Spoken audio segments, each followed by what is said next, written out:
ये हमारे कायद ने हमें सिखाया, बताया, समझाया, घुट्टी में डालकर खिलाया।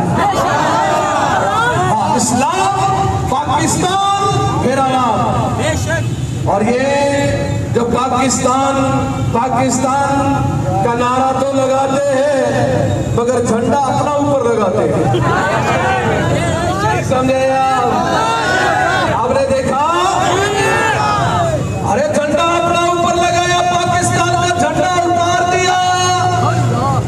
तो ये सबसे बड़ी गद्दारी है, ये सबसे बड़ी गद्दारी है। इलेक्शन कमीशन से हम मुतालबा करते हैं कि पाकिस्तान के झंडे की बेहुरमती करने वाले पीटीआई को कलअदम करार दिया जाए। इमरान खान को सिर्फ कलअदम मंजूर नहीं करते, इमरान के साथ उसके सारे चेहरे चपालों को पाकिस्तान के परचम की बेहुरमती करने के लिए उन सबको नाअहल करार दिया जाए। इनको जब पाकिस्तान का परचम संभालना नहीं आता तो मुल्क क्या संभालेंगे?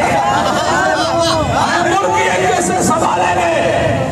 जिनको परचम की हुर्मत का भी मालूम नहीं, जिनको पाकिस्तानियों का क्या दर्द है, क्या परेशानी है, क्या मुश्किलात से गुजर रहे हैं, वो इन बातों को क्या समझे।